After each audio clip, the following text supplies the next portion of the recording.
नमस्कार दोस्तों। आज हम लोग subject design of machine element में नकल जॉइंट की डिजाइन पर आधारित एक क्वेश्चन सॉल्व करेंगे। यह क्वेश्चन बहुत ही सरल है और सरल क्वेश्चन कई बार एग्जाम में पूछ दिए जाते हैं।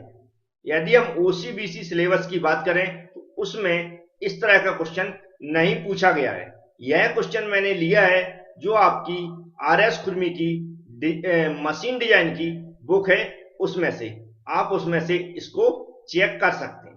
हम यहाँ पर इसको समझा रहे हैं कि कैसे सॉल्व करना है, तो आपको सिर्फ क्या करना है, वीडियो पूरा देखना है, जो मैं समझाऊंगा उसको ध्यान से सुनना है। चलते हैं, स्टार्ट करते हैं। सबसे पहले जो क्वेश्चन दिया उसको अच्छे से पढ़ लेना है।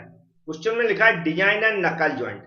नकल जॉइंट की डिजाइन लिखा है, मतलब हमारे जो नकल जॉइंट के जो कंसेप्ट आप लोगों ने सीखे हैं वो इसमें लगने वाले। फॉर अ टाई रॉड, ये रॉड दिख रहा है, रॉड के लिए of a circular section to sustain a maximum pull of 70 kilometre. Maximum pull लिखा मतलब लोड की बात कर रहा है, तो 70 किलोमीटर क्या है, लोड है। द अल्टीमेट स्ट्रेंथ, याद रखें क्या दी, ultimate strength of the material of the rod against tearing is 420 mega pascal.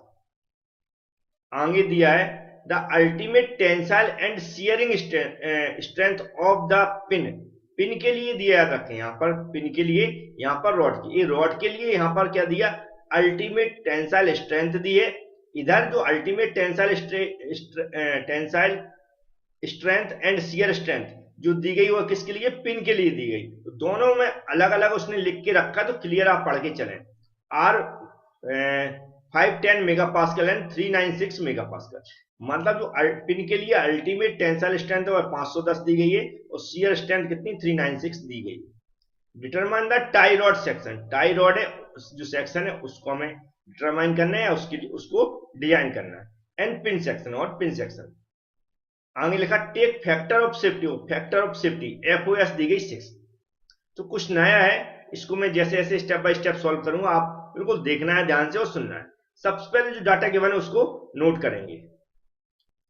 तो सबसे पहले यहां पर क्या लिखना, हमें गिवन लिख लेना, बहुत ध्यान से ये लिखना, नहीं भूलना किसी को।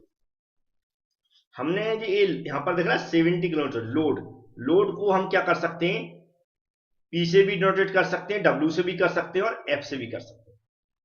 अब याद रखें जो बुक में दिया मैं वही सिंबल यूज कर रहा हूं आज। पहले मैंने हो सकता W यूज किया हो, तो उसमें आप कंफ्यूज ना हो। पहले तो आप, क्योंकि इस तरह के क्वेश्चन आपके आते हैं कि वहां पर सर W किया था, यहां पर आपने P कर दिया। तो हम तो आप इसलिए कर रहा हूं कि जब आप बुक में पढ़ेंगे तो वहां कंफ्यूज ना हो। तो P बुक में यूज किया गया है लोड के लिए, तो यहाँ पर मैं P यूज कर रहा हूँ। मैंने बहुत सारे न्यूमेरिकल्स में W यूज किया, तो उसमें कोई ज्यादा आपको परेशान नहीं होना, आप W भी लिख सकते हो, P भी लिख सकते हो। मैंने यहाँ पर क्या लिख दिया, या फिर आप कुछ भी लिखें, या फिर ऐसा ऐसा लिख दें, जो भी लोड है LOAD, ऐसा लोड लिख दें और ऐसा P लिख दें। अब सारी कंफ्यूजन चेक करने वालों की दूर हो जाएंगे। कितना दिया, 70 किलो न्यूटन। कभी भी हम जब क्वेश्चन सॉल्व करवाते हैं हमेशा कहते हैं कि आपको देखे तुरंत उसको चेंज कर दें।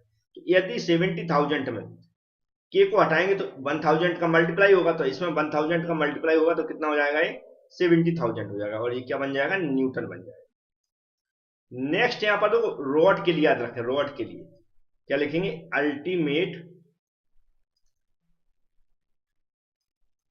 Tensile strength.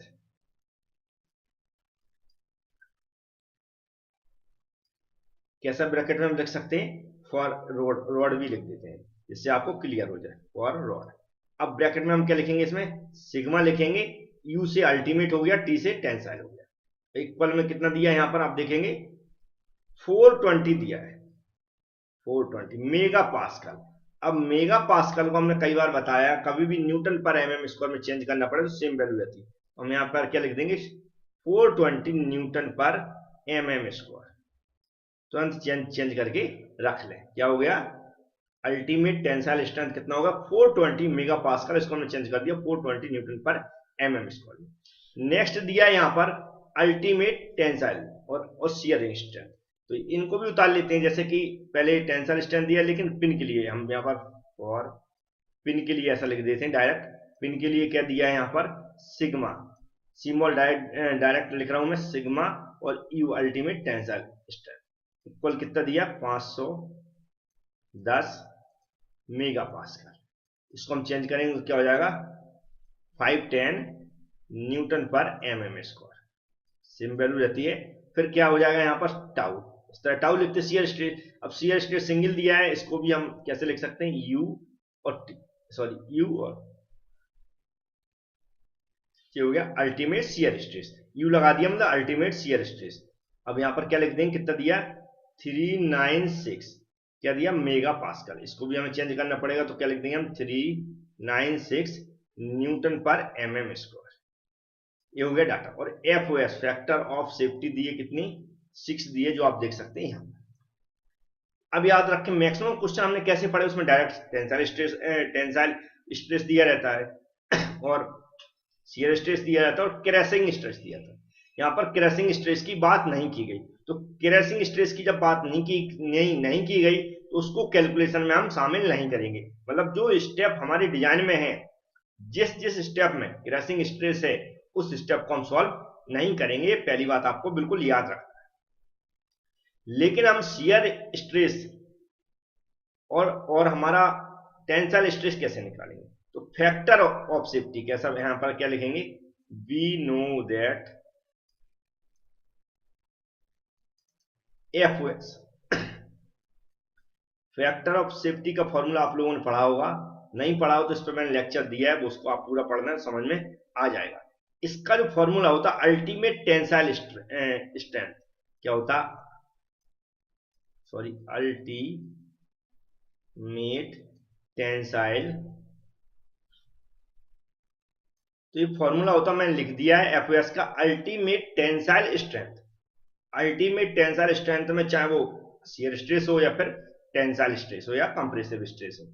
नेक्स्ट क्या लिखा, वर्किंग स्ट्रेस या डिजाइन स्ट्रेस। वर्किंग और डिजाइन स्ट्रेस का मतलब जो स्ट्रेस हमें यहाँ पर फाइंड आउट करना है, तो इसको हम कैसे लिख सकते हैं, अगर हम सिंबल में लिखें, सबसे पहले हम किसके लिए बात कर रहे हैं, FOS equal ultimate tensile stress के लिए, तो सिग्मा UT हो जाएगा बटे क्या हो जाएगा हमारा सिग्मा T, जो डिजाइन स्ट्रेस है वर्किंग स्ट्रेस है जो हमें निकालना है। तो हम यहाँ पर क्या कर लेंगे, सिग्मा T इक्वल ये हमारा क्या हो जाएगा ऊपर सिग्मा UT अपॉन क्या हो जाएगा FOS हो जाएगा।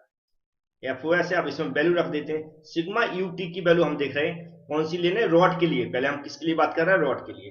तो रॉड के लिए जो डाटा दिया गया कितना दिया 420, तो 420 रख देंगे हम यहाँ पर, बट FOS कितना है 6 है जो हमने यहाँ पर गिवन डाटा में लिख रखा।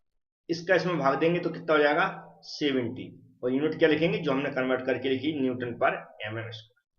ये हो गया। अब जब हम लोग इसकी डिजाइन करते हैं, इससे पहले आपने जो डिजाइनिंग पढ़ी होगी नकल जॉइंट की, उसमें हमने देखा होगा जब हम पिन की बात करते हैं तो पिन में हम सब क्या करते हैं, शियर स्ट्रेस की बात करते हैं। पिन में हम टेंसाइल स्ट्रेस पे हम डिजाइन नहीं करते।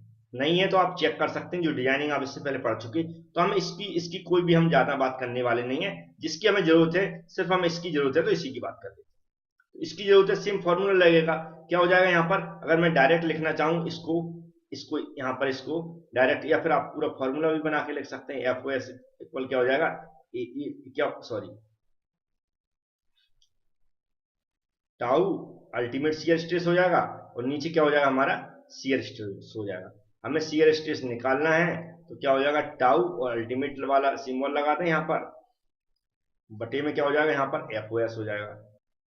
अब यहाँ वैल्यू रख देंगे तो देखो यहाँ पर 396 दी गई है, 396 बटे में इसकी वैल्यू कितनी 6 है। इसका इसमें जब डिवाइड करेंगे तो मेरे अकॉर्डिंग जो वैल्यू आ रही है वो आ रही 66 न्यूटन पर mm स्क्वायर। ये हमने नॉर्मल जो डाटा दिया उसके आधार पर निकाल लिया। अब जो हमारी डाटा दिया रहता है उसमें हमेशा याद रखें शियर स्ट्रेस दिया रहता है, टेंसाइल स्ट्रेस दिया रहता है, या फिर क्रैशिंग स्ट्रेस दिया रहता है जब भी हम डिजाइन करते हैं। यहाँ पर नहीं दिया क्रैशिंग स्ट्रेस तो कोई दिक्कत नहीं, जो दिया उसकी बात करते हैं। हम क्या करते हैं, जो यहाँ पर दिए, जैसे कि याद रखें टेंसाइल स्ट्रेस दिया है यहाँ पर और शियर स्ट्रेस दिया, तो हम यहाँ पर फिर से टेंसाइल स्ट्रेस और शियर स्ट्रेस निकालते हैं जहां पर हमारे नकल जॉइंट में फेल होने के चांस रहते हैं वहां पर, और कंपेयर करते हैं कि जो लोड दिया गया, यहाँ पर जो लोड दिया गया दिख रहा है, इस लोड पे ये लोड दिया गया, इस लोड पे हम जो डिजाइनिंग कर रहे हैं, इस लोड पे जो हमारा जो डायमेंशन आ रहा है, डायमेंशन मतलब डायमीटर, थिकनेस, ये जो डायमेंशन आ रही हैं, इनको हम चेक करते हैं जो हमने निकाली हैं उसके आधार पर। जो वैल्यू यहाँ पर टेंसाइल स्ट्रेस की और शियर स्ट्रेस की है वो वैल्यू निकालेंगे, फिर दोनों में कंपेयर करते हैं। अगर टेंसाइल और शियर स्ट्रेस की जो वैल्यू हम लोग निकालेंगे वह इससे कम आती है, इससे टेंसाइल स्ट्रेस की वैल्यू कम आती है और इससे शियर स्ट्रेस की वैल्यू कम आती है, तो हम समझते हैं हमारा जो लोड हमने डिजाइन किया वो कैसा है, सेफ है। हमारी मतलब जो हम डिजाइन करेंगे, जो बनाएंगे हम नकल जॉइंट, वो फेल नहीं होगा। तो अब कैसे करते हैं स्टेप बाय स्टेप डिजाइन, बिल्कुल वन बाय वन आपको समझना है। कौन कौन से इसमें लेंगे वो भी याद रखना है। इसमें पूरी डिजाइनिंग नहीं करेंगे क्योंकि पहला तो क्रैशिंग स्ट्रेस नहीं दिया गया है, दूसरा सिर्फ क्या करना है, तो इसके लिए हम क्या करेंगे, ये वाला तो कैंसिल कर दिया क्योंकि हम पिन के लिए सिर्फ शियर स्ट्रेस निकालते हैं, तो पिन के लिए हम शियर स्ट्रेस निकालेंगे ओनली। इसके अलावा रॉड के लिए दो टाइप की डिजाइन होती है, सिंगल आई एंड में भी होती है और फॉर्क एंड में भी होती है, तो उनको कैसे करते हैं आगे मैं बताता हूं। तो पहला स्टेप लिखा है design of rod in tension. जो भी डिजाइन आप पढ़ चुके क्योंकि ऑलरेडी सब लोग प्रैक्टिस कर चुके, तो पहला स्टेप है ये, आप अच्छे से चेक करें। ये जो डायग्राम बना हुआ है, जो कंफ्यूजन रहती है कि बहुत सारे क्वेश्चन पूछे जाते हैं सर डायग्राम बनाना है कि नहीं, यदि आप बना सकते हैं तो बहुत अच्छी बात है। इस डायग्राम को यदि आप बना सकते हैं तो बहुत अच्छी बात है, नहीं बना सकते हैं तो जो रॉड है उसके जो एरिया को हम शो कराते हैं, अभी मैं शो कराऊंगा, उतना तो कम से कम बनाकर आना है। इसको बना सकते हैं तो बहुत अच्छी बात है, और नहीं बना सकते तो जो एरिया का मैं डायग्राम बनाऊंगा एरिया निकालने के लिए, वो तो आपको बनाकर आना है। अब रॉड एक की बात हो रही, रॉड को डिजाइन करना, तो रॉड में क्या होता है, डायमीटर होता है रॉड का। नॉर्मली यहां पर जो रॉड लगी हुई है आपको दिख रही है, रॉड इस तरफ दिख रही होगी आपको, इस तरफ दिख रही है, ये क्या रॉड है, क्रॉस सेक्शन एरिया कैसा है इसका, सर्कुलर है ना, ऐसा बना देता हूं, ऐसा है,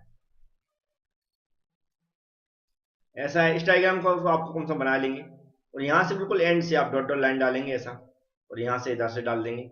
इसका डायमीटर क्या हो जाएगा, डी मान लिया मैंने, क्या मान लिया, डी मान लिया। इसको डायमीटर को डिजाइन करना होता है क्योंकि इसी के आधार पर इसकी स्ट्रेंथ का पता चलता है, और इसका जो एरिया हो जाएगा रॉड का, वो क्या हो जाएगा, एरिया सभी ने पढ़ा, सर्कुलर क्रॉस सेक्शन है, कैसा सर्कुलर क्रॉस सेक्शन है, सर्कुलर क्रॉस सेक्शन का एरिया होता है पाई बाई 4 इंटू डी स्क्वायर, ये सभी ने पढ़ा हुआ है। और एमएम में हमने डायमेंशन ली तो क्या हो जाएगा, एमएम स्क्वायर हो जाएगा, यूनिट में लिख देता हूं। नॉर्मली इतना आप समझ गया। अब ये डायमीटर निकालेंगे कैसे, एक फॉर्मूला है पूरी डिजाइनिंग में यूज होता है, सभी लोग जानते हैं, स्ट्रेस का फॉर्मूला। स्ट्रेस का फॉर्मूला सबको याद होना चाहिए। स्ट्रेस इक्वल टू क्या होता है, फोर्स या लोड, फोर्स या क्या लिख सकते हैं हम, लोड। हमने दोनों लिख दिए, ऑब्लिक लगा हुआ, फोर्स या फिर लोड अपॉन क्या होता है, एरिया। फोर्स या लोड अपॉन एरिया। अब जो स्ट्रेस है, स्ट्रेस की जगह हम क्या शियर स्ट्रेस भी लिख सकते हैं, टेंसाइल स्ट्रेस भी लिख सकते हैं, क्रशिंग स्ट्रेस भी लिख सकते हैं, कंप्रेसिव स्ट्रेस भी लिख सकते हैं, उसमें आप टेंशन न लें। लेकिन स्ट्रेस इक्वल टू फोर्स या लोड अपॉन एरिया होता है, चाहे फोर्स लिख लें या फिर लोड लिख लें, समझ गए। अब यहां पर स्ट्रेस से हमें कोई मतलब नहीं है, लेकिन स्ट्रेस दिया गया है, एरिया नहीं दिया गया है, लोड दिया गया है, दिया गया। तो इस फॉर्मूले में हमें जो दिया है उसके आधार पर हम कैसे लिखेंगे, इसको इजी बनाने के लिए जो बुकों में किया गया उसमें कैसा कर दिया गया, इजी फॉर्मूला बनाने के लिए जो लोड है यहां पर, लोड तो ऐसा लिख लें, L O D, load. Load को हमने पी से डिनोटेट किया तो पी लिख देता हूं मैं, जिससे कंफ्यूज ना हो। ये स्ट्रेस है, क्या है स्ट्रेस, स्ट्रेस में हमने किसकी बात की, सिग्मा टी की बात कर रहे हैं, रॉड के लिए बात कर रहे हैं, याद कर, रॉड के लिए हमने किसकी बात की, सिग्मा टी की बात की, इंटू ये क्रॉस मल्टीप्लाई हो रहा है इसमें, तो इंटू क्या हो जाएगा, एरिया, एरिया हो जाएगा। इसको मैं यहां पर लिख देता हूं, कैसे लिखेंगे, बी नो दैट, कैसे लिखेंगे, tensile stress, tensile stress equal क्या हो जाएगा यहां पर, अगर मैं यहां पर सिग्मा टी लिख दूं ऐसा, तो क्या हो जाएगा, लोड, लोड पी से डिनोट करते हैं अपन, क्या हो जाएगा, एरिया। इसी को मैंने यहां पर शॉर्ट में लिखा, इसको आप सॉल्व करेंगे तो पी इक्वल क्या हो जाता है हमारा, इसका इसमें मल्टीप्लाई हो जाएगा तो सिग्मा टी हो जाएगा इंटू एरिया हो जाएगा। अब हो सकता है आपको समझ में आ गया हो, बस ये फॉर्मूला कहीं से नहीं आता है, एक सिंगल सा फॉर्मूला, स्ट्रेस का फॉर्मूला याद होना चाहिए, आपको सब पूरा सॉल्व हो जाएगा। अब पी इक्वल दिया हुआ है क्वेश्चन के अंदर, पी दिया टेंसाइल स्ट्रेस के, सॉरी पी लोड दिया ना, लोड कितना दिया आपको याद आ जाएगा जो गिवन डाटा में लिखा था मैंने, 70,000 इक्वल सिग्मा टी की भी वैल्यू दी गई है, क्योंकि यहां पर जो स्ट्रेस दिया है उसके आधार पर, जो स्ट्रेस दिया है उसके आधार पर हम क्या कर रहे हैं, यहां पर ये देख रहे हैं कि हमें कितनी रॉड की जो है डायमीटर, कितनी डायमीटर की जरूरत पड़ेगी। तो वो जो स्ट्रेस दिया है और जो फोर्स दिया उसके आधार पर जो हम इसकी रॉड को डिजाइन कर रहे हैं उसके लिए कितने डायमीटर की जरूरत पड़ेगी, तो वाई डायमीटर हम लोग निकाल रहे हैं। सिग्मा टी इक्वल दिया है, जो वैल्यू मैंने जो गिवन डाटा में दिया उसको मैं नोट कर लेता हूं, 55 दिया शायद, सॉरी 70 दिया ना, कितना दिया 70 दिया हुआ है, 70 दिया, आप चेक कर सकते हैं 70 दिया, वो भी हमने कन्वर्ट कर दिया था जब मतलब जो हमारा अल्टीमेट टेंसाइल स्ट्रेस था उसमें हमने एरिया का डिवाइड, सॉरी उसमें हमने फैक्टर ऑफ सेफ्टी का डिवाइड किया था जब हमारा वो आया था, आपने देखा होगा ऐसा दिया था कुछ वहां पर, आपने देखा था सिग्मा टी इक्वल हमने निकाला था, कैसे निकाला था 420/6, इससे निकाला था मैंने 70 न्यूटन पर एमएम स्क्वायर। तो वही वाला हमें यूज करना है, इससे आपको पता रहे कि कौन सा यूज करना है। ए इंटू इसका मल्टीप्लाई के इंटू एरिया क्या होता है π/4 इंटू डी स्क्वायर। अब डी तो हमें निकालना ही है, हम क्या करेंगे इस तरफ की वैल्यू कैलकुलेट कर लेंगे, 3 इस तरफ की सबसे पहले कैलकुलेटर में क्या करेंगे पाई टाइप करेंगे, पाई टाइप करने के बाद जो डिवाइड वाला बटन है उसको दबाएंगे और 4 का डिवाइड कर देंगे, फिर एक बार इक्वल का बटन दबाना है, इक्वल करने के बाद जो आंसर आएगा उसमें मल्टीप्लाई करना 70 का मल्टीप्लाई करेंगे तो मेरे अकॉर्डिंग जो इसकी वैल्यू आ रही है वो आ रही है 55 आ रही है, इंटू डी स्क्वायर हो जाएगा। अब डी स्क्वायर की वैल्यू निकालना है तो जो इक्वल किस तरफ वैल्यू है उसको पूरा ऊपर लिखेंगे सबसे पहले, बटे में जो इसके मल्टीप्लाई वैल्यू है उसको लिख देंगे। अब ऊपर वाली वैल्यू में नीचे वाली वैल्यू को डिवाइड करेंगे तो मेरे अकॉर्डिंग जो आंसर आ रहा है वो आ रहा है 1273 आ रहा है। अब इसका स्क्वायर हटाएंगे हम लोग तो इस तरफ रूट चढ़ जाएगा, 1273 आ जाएगा इधर। अब डी की जब वैल्यू निकालेंगे तो मेरे अकॉर्डिंग जो आ रही है लगभग आ रही है 35.7 आ रही है। तो डिजाइन में हम पूरा अंक लेके चलते हैं तो हम कितना हो जाएगा हमारा 36 mm हो जाएगा। ये 36 mm हमने क्या निकाल लिया, डायमीटर निकाल लिया। अब डायमीटर के आधार पर हमें कुछ वैल्यू चाहिए, याद रखें 36 डायमीटर की वैल्यू आई, वो वैल्यू हमें कैसे निकालना है उसके लिए एक टेबल है पूरी कंप्लीट, वो टेबल आपको याद कर लें या फिर डिजाइन डाटा बुक में यदि आप ढूंढ सकते हैं तो मिल जाएगी। पिछले जो भी वीडियो मैंने नकल जॉइंट का बनाया था उसमें अच्छे से बताया कि कैसे कैसे ढूंढ सकते हैं। अभी तो मैं सलाह दे रहा हूँ या तो याद कर लें या फिर डिजाइन डाटा बुक में आपने सीख लिया कैसे निकालते हैं तो वहां से निकाल लें। तो मैं उस टेबल को निकालता हूं, लेकिन डायमीटर याद रखें कितना है 36 आया। इस टेबल को आपको याद रखना, सबसे पहले जो क्वेश्चन सोल्व कर रहे हैं जितना मैं सोल्व कर चुका हूं डी निकाल चुका हूं, उसके बाद आपको हेडिंग डालना other dimension of the joint are fix, ऐसा लिख लें। ये स्टैंडर्ड डायमेंशन है जो कि डिजाइन जिसने भी किया होगा वहां पर स्टैंडर्ड निकाला कि इतना हमें लेना है। तो जो डायमीटर निकला उसके आधार पर जो डायमीटर ऑफ नकल पेन है उसको कितना कितना लेना है, D1 उसका D1 से हम उसको डॉटेड करेंगे और जो डायमीटर हमारा आया है उसके बराबर ही लेंगे तो कितना हो जाएगा हमारा 36 mm, जो ऑलरेडी हम लोग निकाल चुके क्योंकि D1 कितना है D के बराबर ही है। फिर हमें अदर डायमीटर जो लिखा outer diameter of single I and, लेकिन याद रखें आउटर डायमीटर ऑफ सिंगल आई और डबल आई, इसका जो डायमीटर होता है वो यहाँ पर देखें जो मैंने लिखा एरो लगा देता हूँ सामने में लिख रहा हूँ D2 इक्वल क्या हो जाएगा 2 इंटू डी का मल्टीप्लाई है तो कितना हो जाएगा 36 का मल्टीप्लाई हो जाएगा। मेरे अकॉर्डिंग जो वैल्यू आ जाएगी वो आ रही 72 mm हो जाएगा। फिर हम क्या निकाल रहे हैं यहाँ पर डायमीटर ऑफ नकल पिन हेड और कॉलर, इसके लिए निकाला है तो कितना हो जाएगा यहाँ पर D3 इक्वल क्या हो जाएगा 1.5 इंटू डी का मल्टीप्लाई करना तो 36 हम लोग डी निकाल चुके, इसका मल्टीप्लाई करके जो मेरी वैल्यू आ रही है वो आ रही है 54 mm। नेक्स्ट है thickness of single eye, thickness of single eye देखें तो क्या है टी है, टी इक्वल कितना 1.25 इंटू डी है, डी की वैल्यू कितनी है 36 है, इसको मल्टीप्लाई करके जो मैंने निकाला है वो आया 45 mm, 45 mm।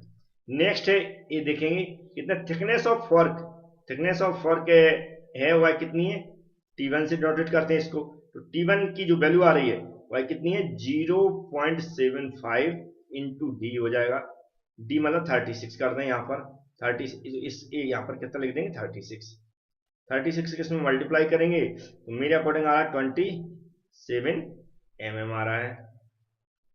नेक्स्ट यहाँ पर देखेंगे तो क्या है, इसको मैं यहाँ पर लिख रहा हूँ क्या है, T2 इक्वल 0.5 इंटू 36। अब 0.5 का 36 में मल्टीप्लाई करेंगे तो कितना हो जाएगा, 18 mm। ये डायमेंशन सारी हमें कैलकुलेट करके रखना, भूलना नहीं आता। ये कैलकुलेट करने के बाद हम लोगों को ये डायमेंशन सारी यूज होने वाली है डिजाइनिंग में। तो मैं डायरेक्ट बोलूंगा, आप स्क्रीनशॉट लेके रख लें, कुछ भी लेके रख लें, क्योंकि मैं बार बार नहीं निकाल पाता हूं। वहां पर मैं डायरेक्ट रिपीट कर दूंगा कि ये मैंने टेबल से ली है, ठीक है, याद रहेगा। तो अब इसके बाद हम लोग डिजाइन करेंगे। तो पहले हम हेडिंग डालेंगे डिजाइन ऑफ नकल पिन, है ना। पहले मतलब जो भी डायमीटर निकाल के पूरा डिजाइन कर चुके हो, वो पूरी डायमेंशन निकाल चुके हो। अब डिजाइन ऑफ नकल पिन इन सीयर है। नकल पिन में जैसे मैंने बताया था, सिर्फ हम क्या करते हैं, सीयर के अंडर में हम इसको डिजाइन करते हैं। तो हम लोगों ने कैसा, ऐसा था, कुछ देखा होगा आपने, नकल पिन ऐसा फंसा हुआ है, बीच में ऊपर से पिन डली है। अब ऐसा खींचेंगे, इसको खींचेंगे ऐसा, तो बीच की एरिया है नकल पिन का, अगर ज्यादा लोड लगा देते हैं तो वही टूट के बाहर निकलेगा। तो वही यहाँ पर बताया गया कि बीच का जो नकल पिन का एरिया है, ऊपर फंसा हुआ है, नीचे फंसा हुआ, बीच के निकल के बाहर आ सकता है। तो इसी को हमें क्या करना है, स्ट्रॉन्ग करना है। इस पर देखना है कितना हम, क्या जो स्ट्रेस है कितना ये बियर कर सकता है। फॉर्मूला नॉर्मल स्ट्रेस का हम लोग जानते हैं, उसी को हमें याद रखना है। शियर स्ट्रेस की बात करें तो टाउ शियर स्ट्रेस होता है, इसका टू क्या हो जाएगा हमारा, लोड को हम पी से डिनोट कर रहे हैं अपॉन एरिया हो जाएगा, ठीक है, यही हो जाएगा। अब हमें यहाँ पर क्या निकालना है, ये जो स्ट्रेस निकालना है, याद रखना है क्या निकालना है, स्ट्रेस। ये स्ट्रेस निकालना है। स्ट्रेस की वैल्यू से हमें पता चलेगा कि जो स्ट्रेस दिया है उससे हम कंपेयर करेंगे कि हमारा जो लोड है उस पर सेफ है कि नहीं डिजाइन जो हमारी है। ये कैसा एरिया, सर्कुलर एरिया, आपको दिख रहा है कैसा है, सर्कुलर एरिया है। इसके लिए डायमेंशन क्या, D1 इसकी है और D1 इसकी है। और जो हमने टेबल में देखा था, हमने क्या पढ़ा था वहां पर, D1 इक्वल क्या होता है, D होता है, टेबल में हम लोग पढ़ चुके। और डायमीटर कितना था, 36 mm था। उम्मीद है ये आपको याद होगा, है ना, 36 ही था। सर अच्छी बात, अगर याद है तो बहुत अच्छी बात है, ठीक है। तो डायमेंशन जो डायमीटर की वो क्लियर हो गई। लेकिन एरिया क्या रखेंगे यहाँ पर, तो एरिया इक्वल टू हम क्या जानते हैं, पाई बाई 4 इंटू डी स्क्वायर होता है, क्योंकि सर्कुलर क्रॉस सेक्शन एरिया है।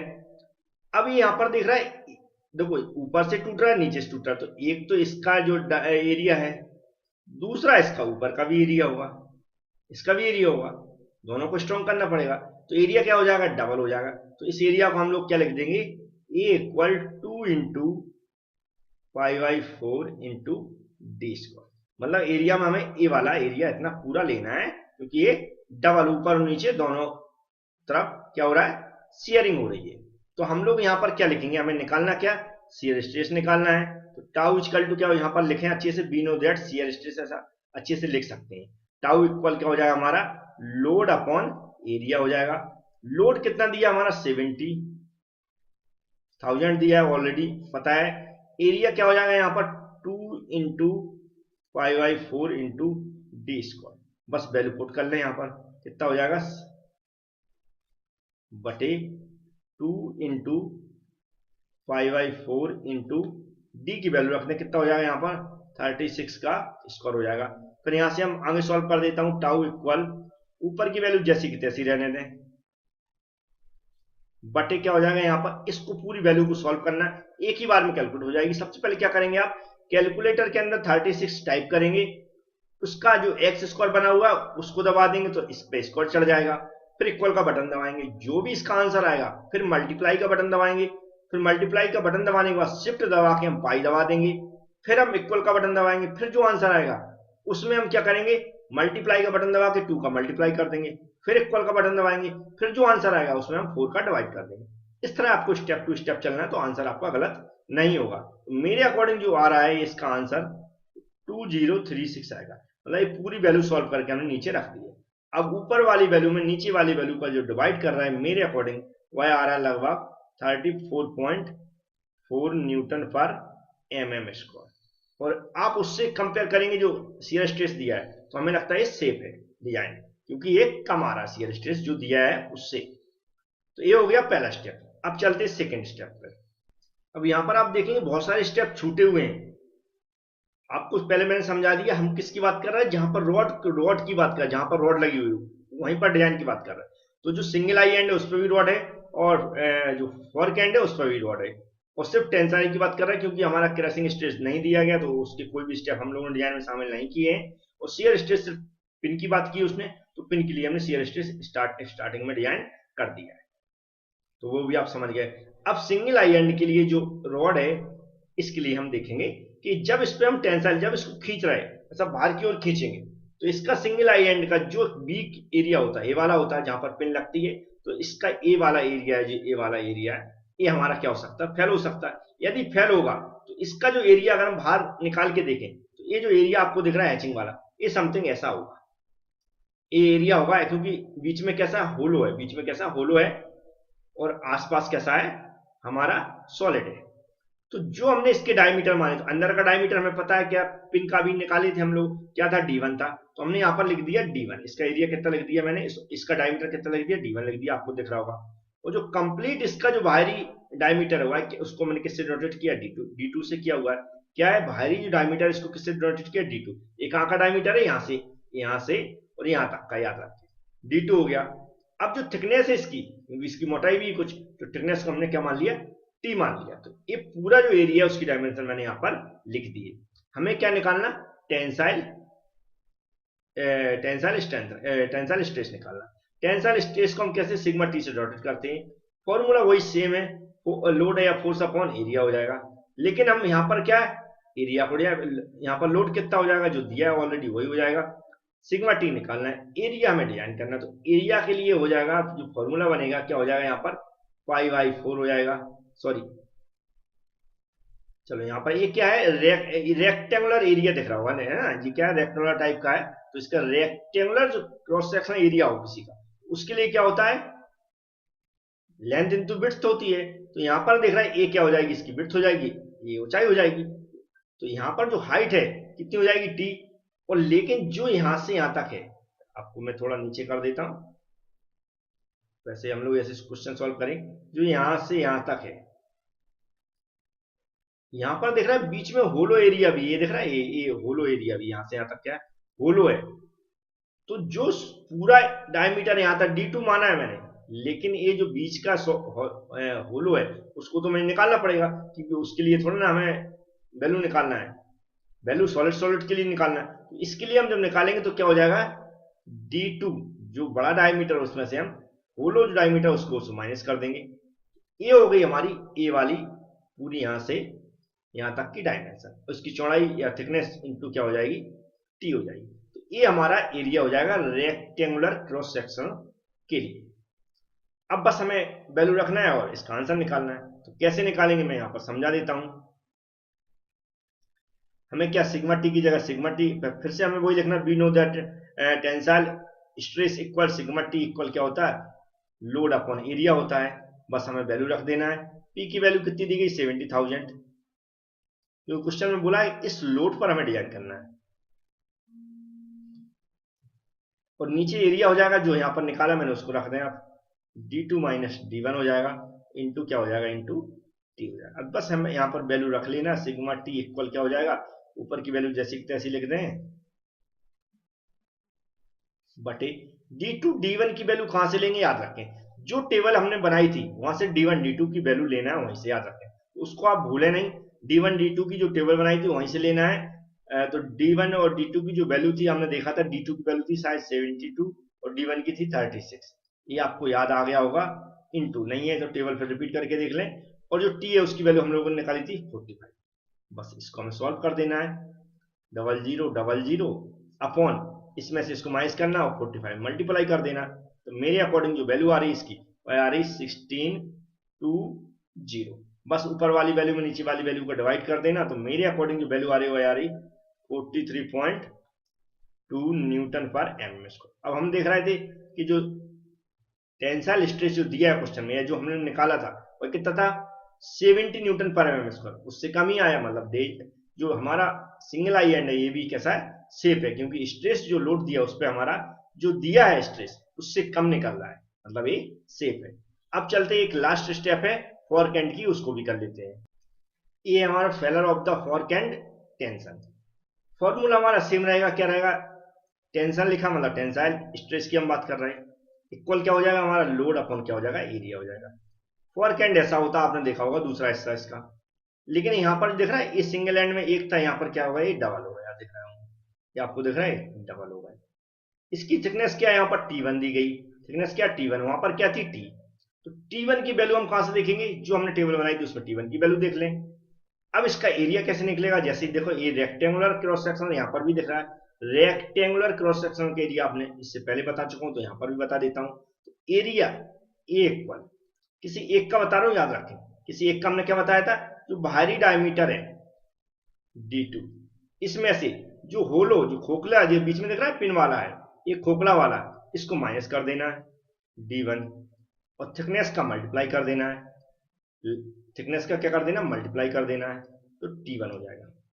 लेकिन ये एक के लिए हुआ, एक के लिए, इसमें दो एंड है तो दूसरे के लिए करना है, तो इसमें क्या कर देंगे हम 2 का मल्टीप्लाई कर देंगे, क्योंकि दोनों के लिए सेम एरिया है, बस इसमें हमें वैल्यू पुट कर देना। तो यहाँ बी नो दैट वगैरह लिख के हम क्या करेंगे, सिग्मा टी लिख के हम क्या, सबसे पहले पूरा फॉर्मूला लिखेंगे, इक्वल करने के बाद ये पी की वैल्यू 70,000 दी गई, तो उसको रखना ना भूलें, बटे में एरिया जो हमने निकाला है उसको रख दें D2 माइनस D1, और क्या निकाला मैंने, T1 है इंटू 2 है। अब इसमें वैल्यू पुट करता हूं मैं, तो 70 हो जाएगा, 70,000 हो जाएगा, बटे में D2 माइनस D1, D2 की वैल्यू कितनी थी, 72 थी, माइनस D1 की 36 है, जो टेबल में थी, याद रखें टेबल में, और T1 की वैल्यू टेबल से आप देखेंगे तो लगभग 27 है, मेरे अकॉर्डिंग कितनी है जो मैंने लिख के रखी 27 है, और 2 हमारे साथ में फॉर्मूले में, बस अब इसको कैलकुलेट कर देना, सिग्मा टी इक्वल, ये ऊपर की वैल्यू जैसी की तैसी लिख दें। अब इसको अब एक बार में कैलकुलेट कर सकते हैं, कैसे करेंगे, सबसे पहले इसमें से इसको माइनस करें, फिर जो आंसर आएगा फिर उसको इसमें मल्टीप्लाई कर दें। मेरे अकॉर्डिंग जो वैल्यू आ रही है वह आ रही है 1944 ऐसी कुछ आ रही है। इसका नीचे वाली वैल्यू का ऊपर वाली वैल्यू में जब हम डिवाइड कर रहे हैं तो लगभग आ रहा है 36 न्यूटन पर mm स्क्वायर। उम्मीद है आप ये भी समझ गए होंगे कि इसको कैसे निकालना है। अब हम टेंसाइल स्ट्रेस की फिर से बात करेंगे, जो क्वेश्चन में दिया है उसमें 70 दिया है, यहाँ पर 36 आया, मतलब ये भी हमारा कैसा है, सेफ डिजाइन। बस इतना हमें सॉल्व करना था, जो रॉड है उसको डिजाइनिंग करनी थी, बकाया जो डाटा नहीं दिया है क्रैशिंग स्ट्रेस उसको छोड़ना था, और पिन के लिए सिर्फ शियर स्ट्रेस डिजाइन करना था, तो उसको भी डिजाइन कर दिया। एक छोटा सा क्वेश्चन था, टाइम लग गया क्योंकि मैंने यहाँ पर समझाने की कोशिश की, आप लोग इसको बहुत फास्ट कर सकते हैं, तो इसको जरूर देख कर जाएं। Thank you friends.